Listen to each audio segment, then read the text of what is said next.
Hello and welcome to the latest very late post of The Study Room. This is A Time to Grill, or Propane Man. As an avid hater of summer, there is still one aspect of the summertime that I really do enjoy: the smell of food being cooked over an open flame. That's right, I love some grilling. Whether you call it a barbecue or a cookout, if you're grilling up some burgers, hot dogs, steaks, and or chicken, I will brave the heat to come and eat it. Toss some vegetables on while you're at it. I know you're thinking corn on the cob, but may I offer grilled eggplant for consideration? Bell peppers too. And we all know that you can't do a proper barbecue without propane and propane accessories. Let's get into the rebooted King of the Hill Season 14. It's easy to get jaded about the number of reboots and their various levels of success. I love Futurama, but the reboot of that has been hit or miss. For example, Family Guy came back one too many times, and now it just can't be defeated. Even the arguably perfect Arrested Development's return was fraught with missteps. So when I heard that my beloved King of the Hill was making a return, I was a bit skeptical. In case you're not familiar, King of the Hill originally ran for 13 seasons between 1997 and 2010. The show centers around Hank Hill, a middle-aged seller of propane and propane accessories, and his family, wife Peggy and son Bobby. They live in fictional Arlen, Texas, and generally have a pretty nice life together. Hank and Peggy traded Arlen for a job in Saudi at the end of the original show, and now they're returning. They're back at the old house, but Texas has changed, and so have they. Well, maybe not Peggy so much. Most of the cast returns, other than those who are sadly no longer with us. It took some time to get used to Toby Huss from *Halt and Catch Fire* in the Four Seasons as Dale Gribble, but that means it frees up Ronnie Cheng from Megan and Reggie Dinkins, the fallen rise of Reggie Dinkins, that is, to fill his VA boots as Con Supanusamphone, which is nice.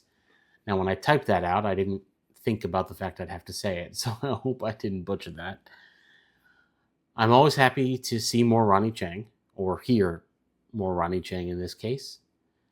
Creator Mike Judge returns as Hank. Kathy and Jimmy returns is back as Peggy. Pamela Adlon is back as Bobby. The rest of the voices will feel familiar too. While Hank and Peggy are struggling to adapt to a Texas and a Texan society that looks and feels very different from what it was when they left, Bobby is thriving. Now 21 years old, Bobby is running his own restaurant in Dallas, a Japanese, Texan, German fusion restaurant that looks fantastic. And I'm not talking in the way that cartoon food always looks delicious. I mean that if this restaurant actually existed, I would want to go to it. After a successful night out, Bobby bumps into an old friend, Connie, the next door neighbor and childhood sweetheart. The two of them have grown apart, but there's nothing to it. They seem genuinely happy to see each other again and reconnect. Bobby's taken the now unconventional route and decided to go straight into entrepreneurship instead of college, and he's more than happy with how it's going. The restaurant is a success, and he's content putting in the hard work and seeing the results. He even lives with his childhood best friend, Joseph Gribble. Honestly, I had no idea the emotional impact it would have seeing Bobby grown up and doing well. Usually when we come back to a character after a long time, the story is about them having withdrawn to hermitage. Indiana Jones, Luke Skywalker, Thor, the list goes on. And while those are done with varying levels of success as well, Indiana Jones not so much, but it worked for Luke and Thor. A quick reminder that I love The Last Jedi. It's nice to just see one of these characters I grew up watching be okay for once. It's not like everything's perfect, but he's doing well and has healthy boundaries in most aspects of his life. It's beyond refreshing. As you can imagine, there's a little hesitation that comes with comedy reboots, especially because comedy is one of those things that doesn't always translate across decades. Look at how poorly Friends has aged.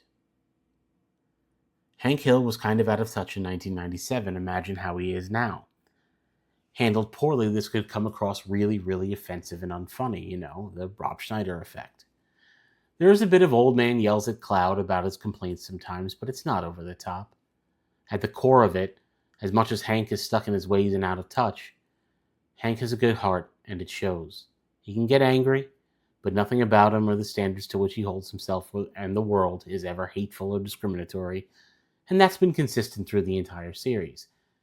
Hank may disapprove of, quote, hippies, but he never hates anyone because of who they are.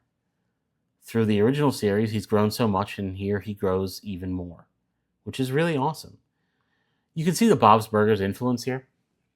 I've said before that Bob's is like the marriage of creative teams of King of the Hill and the Adult Swim series home movies. So it stands to reason that all these years making Bob's such a great series would influence how they return to Arlen, Texas. It may take some poking and prodding, and Hank can dig in sometimes due to culture shock, and it's the most unexpected kind of culture shock, since Texas is his stomping grounds. But none of that gets in the way of Hank being a good man. He's supposed to have home field advantage here, and yet it's so different. Even his beloved beer has changed, which he finds out when he and Bobby try to enter a homebrew competition in Dallas with an Alamo alike. Alamo being Hank's fictional favorite domestic beer, most likely based on Texas's own Lone Star beer. Which, I can't fault him for liking the beer that he likes, but I also love when people get creative with beer. I once had a beer at a homebrew festival that tasted like the best peanut butter and jelly sandwich I've ever had. You're not going to get that out of a can sold on the shelves of the Megalomart.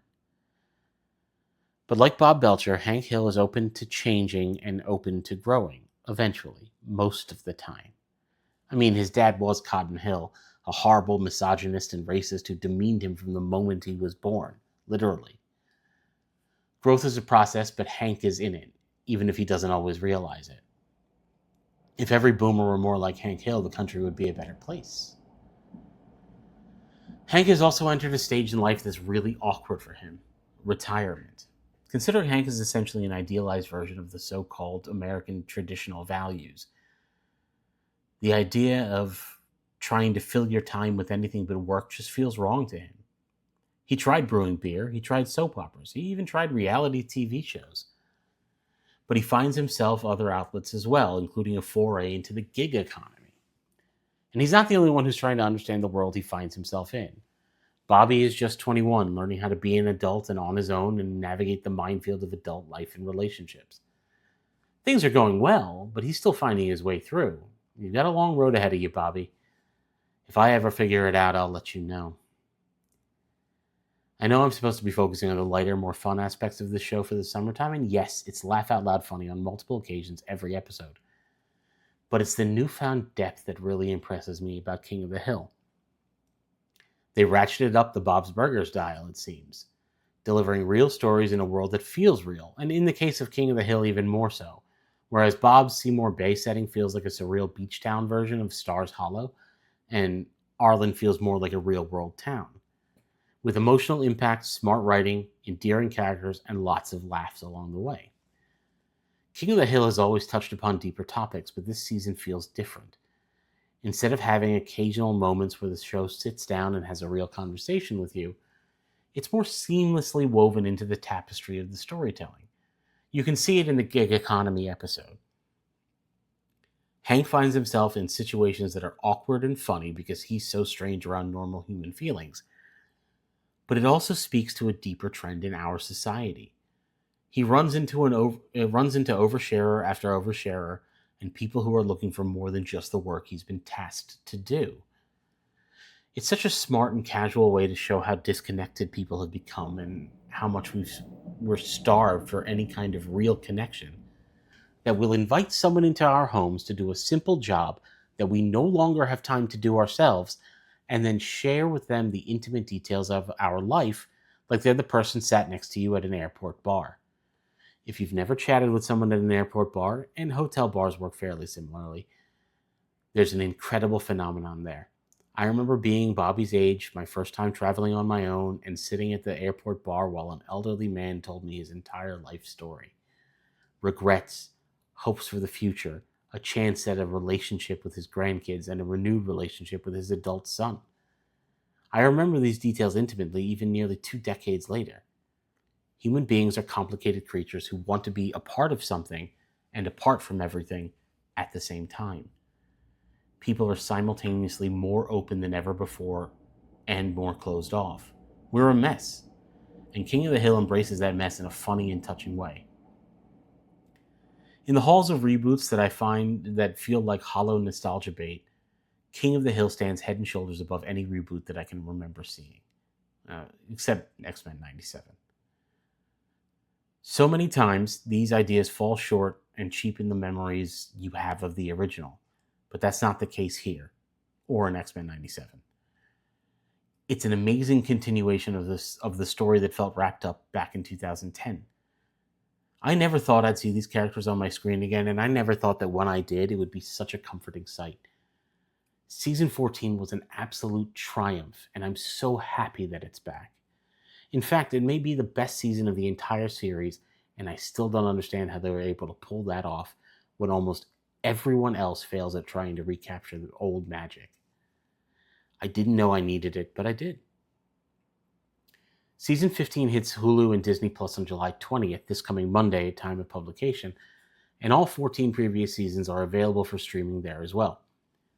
If you're new to the show, I don't see any reason why you can't pick up right on 14.